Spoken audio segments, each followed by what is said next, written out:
The grand piano gleamed under the chandelier's light, its polished surface reflecting the laughter of the crowd. Alexandra Whitmore, the billionaire hostess, stepped forward with a sly smile. She pointed toward the man in the corner, a black janitor quietly clearing glasses, and her voice sliced through the music. "If you can play this piano, I'll marry you!" The room roared. Crystal glasses clinked. Someone whispered, "This will be good." All eyes locked on him, expecting hesitation, humiliation. He didn't move at first, his hands gripping the tray just a little tighter. Then, without a word, he set the tray down and walked toward the piano. The chatter faded to a tense hush. His callous fingers hovered over the ivory keys, the weight of 100 mocking eyes pressing down on him. And then, he played. The first notes were soft, almost defiant. But with each chord, the air shifted, the smirks began to falter, and the night took a turn no one in that gilded room would ever forget. For most of the guests at Alexandra Whitmore's estate, the night was about champagne toasts, business deals, and showing off gowns that cost more than most people earned in a year. For him, it was about work, quiet, invisible work. He moved through the crowd like a shadow, collecting glasses, clearing plates, making sure every surface gleamed as if it had never been touched. He had been with the estate staff for years, long enough to know every marble hallway, every polished banister, and every hidden corner where he could take a breath away from the noise. What no one there knew, what he never volunteered, was that the music room was his sanctuary. Late at night, when the parties were over, he'd slip in and sit at the grand piano, letting his fingers speak in melodies he'd carried since childhood. That piano was the one place in this mansion where he wasn't just the janitor. But tonight was different. Tonight, the music room wasn't empty. It was the centerpiece of the gala, the crowd gathered around it like a stage. And before the night was over, that piano would become the battleground for something far bigger than a dare, something that would strip away the polished smiles and show everyone exactly who he was. The music room glowed under the golden light, the grand piano at its center like a jewel in a crown. Normally, he would only touch it when no one was looking. But tonight, Alexandra Whitmore had dragged him into the center of the stage, her voice carrying over the laughter and clinking glasses.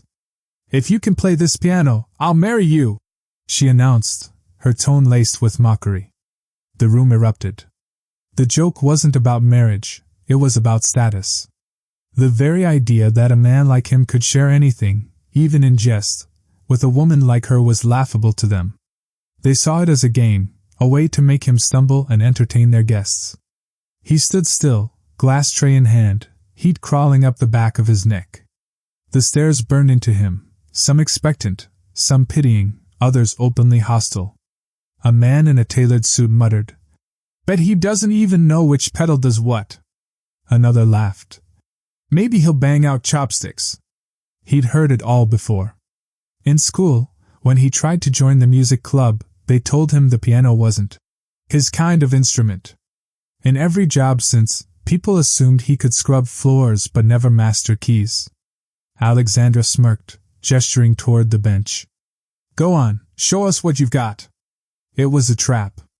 If he refused, they'd call him a coward. If he played poorly, the laughter would follow him for the rest of his time here. And if he played well? They'd chalk it up to luck, or insist he must have memorized a single piece and nothing more.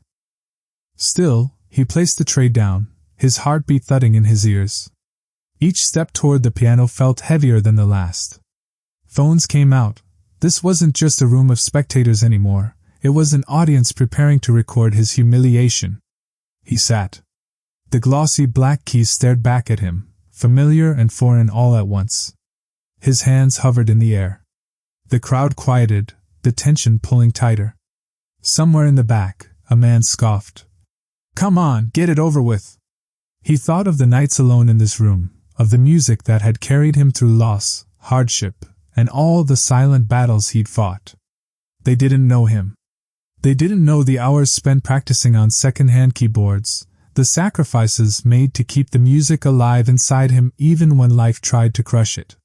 He lowered his hands. The first chord rang out, rich, resonant, deliberate. It wasn't loud, but it cut through the air like a blade. Conversation stopped. A few guests glanced at each other, unsure. The melody that followed wasn't timid, it was controlled, purposeful. His fingers moved with confidence, weaving harmonies that filled every corner of the room. He could feel the shift. The smirks faded into furrowed brows, the chuckles replaced with a strange, unsettled quiet. The sound wasn't just beautiful, it was undeniable. Still, doubt lingered at the edges. Someone whispered, "It's probably rehearsed." Another said, "Let's see if he can really play." And then Alexandra herself stepped closer, eyes narrowed, not in admiration, but in challenge. "Play something no one's ever heard before," she said, her voice slicing through the silence. He met her gaze for a moment. This was the heart of it, not just playing well, but proving he could create in the moment.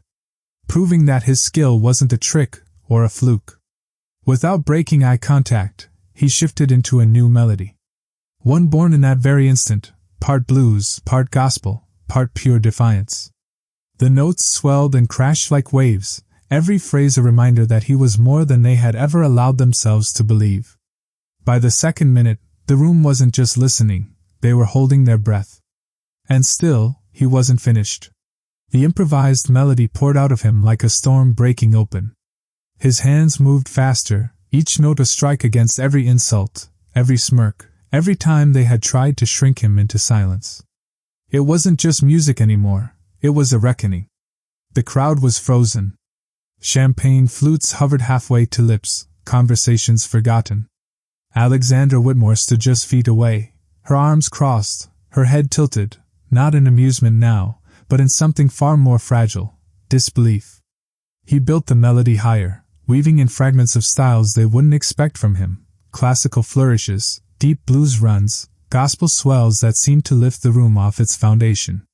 The sound was alive, vibrating in the very air, commanding their attention in a way no one could look away from. And then it happened. From the far corner, a voice cut through the music. "He's faking it," a man said sharply. "Probably learned one piece to impress you all." It was enough to spark whispers, to bring back that undertone of doubt. He felt it like a cold wind at his back. Alexandra smirked slightly again, as if to say, "Prove it." Her words came clear, deliberate. "Play something right now. Something you've never played before." This was the moment they wanted, an impossible demand meant to strip him back down. In their minds, if he stumbled even for a second, it would undo everything. He looked at her for a long, steady moment, then back to the keys. Slowly, he let the current melody fade into silence. The pause stretched on, the tension wrapping around the room like a rope pulling tighter. And then, he began. No sheet music. No plan. Just raw creation. The opening chords were deep and resonant, echoing like the toll of a church bell. Then came a cascade of notes that danced between joy and grief, light and shadow. The room seemed to lean toward him, drawn in without realizing it. He built it layer by layer, gospel harmonies that carried the sound of Sunday mornings, blues bends that spoke of long nights and harder days, classical counterpoint that shimmered with precision. Every measure told a story, and together they formed something that could never be rehearsed, something that belonged entirely to this moment. Phones lowered. Guests who had come ready to mock now stood completely still, their expressions softened, almost reverent. A woman in a red dress pressed her fingers to her lips as if holding in a gasp. He didn't look at them. His eyes were closed, his head bent slightly toward the piano, lost in the world he was building. Every note was a truth they couldn't talk over, couldn't ignore. When the music swelled to its peak, it felt like the walls themselves were vibrating. And then silence. Not the kind of silence that waits for the next sound, but the kind that holds on to the last one for as long as possible, unwilling to let it go. He lifted his hands from the keys and let them fall into his lap. For a heartbeat, no one moved. Then, Alexandra took a slow step forward. The confident, untouchable mask she had worn all night had cracked, just slightly, but enough for everyone to see. The two of them locked eyes. He didn't smile, didn't bow, didn't thank her for the opportunity. He simply stood, the bench scraping softly against the floor as he stepped away from the piano. Every gaze followed him. And with his back to them, he said just loud enough for the whole room to hear. "Now you know." He left the music room without looking back. The applause never came, not because they didn't want to, but because they didn't know how. What they just witnessed didn't fit neatly into their world of easy categories. They came expecting a servant to be the evening's punchline. Instead, they'd been confronted with a truth too loud to ignore. The hallway outside was quiet, the muffled hum of the party fading with each step. He didn't feel triumphant, not exactly. What he felt was lighter. He had played not for their approval, but for himself. The music had been his shield, his sword, his voice when words would have fallen flat. By the next morning, whispers ran through the estate staff. Some had overheard the guests' stunned reactions. A few claimed Alexandra herself had said nothing for the rest of the night, her usual effortless charm replaced by a distracted silence. But he knew better than to mistake a quiet room for a changed heart. Prejudice didn't disappear with a song. It didn't dissolve because someone finally saw your worth for 10 minutes. The truth was harder than that. It stayed in the walls, in the glances, in the way people decided who you were before you even spoke. Still, that night had mattered. Not because it turned enemies into allies, but because it exposed the cracks. For a brief moment, they had to face the fact that their assumptions were wrong. And once a person sees that, they can't completely unsee it, no matter how much they want to. He also knew this wasn't just his story. There were countless others, artists, athletes, scientists, leaders, whose brilliance had been ignored until it became impossible to dismiss. People who had to work twice as hard to be noticed, only to still be treated like they didn't belong. And yet they kept playing, kept creating, kept proving, again and again, that their worth was never dependent on someone else's recognition. As he walked home that night, the city lights flickering on wet pavement, he thought about the unspoken question he'd left hanging in that music room. Now you know. Did they? Did they know that genius can wear a uniform? That brilliance doesn't care about race, wealth, or the cut of a suit? Did they know that the only thing separating them from the man they'd mocked was the door they'd been born on the right side of? And if they didn't know, what would they do with that knowledge? Because here's the truth, it shouldn't take a performance to see someone's humanity. It shouldn't take shock or spectacle to earn respect. Dignity is not a prize you win, it's the baseline we all deserve. That's the part of the story that matters most. Not the music. Not the moment. But the reminder that in a world still quick to judge, we all have a choice, to keep believing the easy lie, or to start listening for the truth that's been there all along.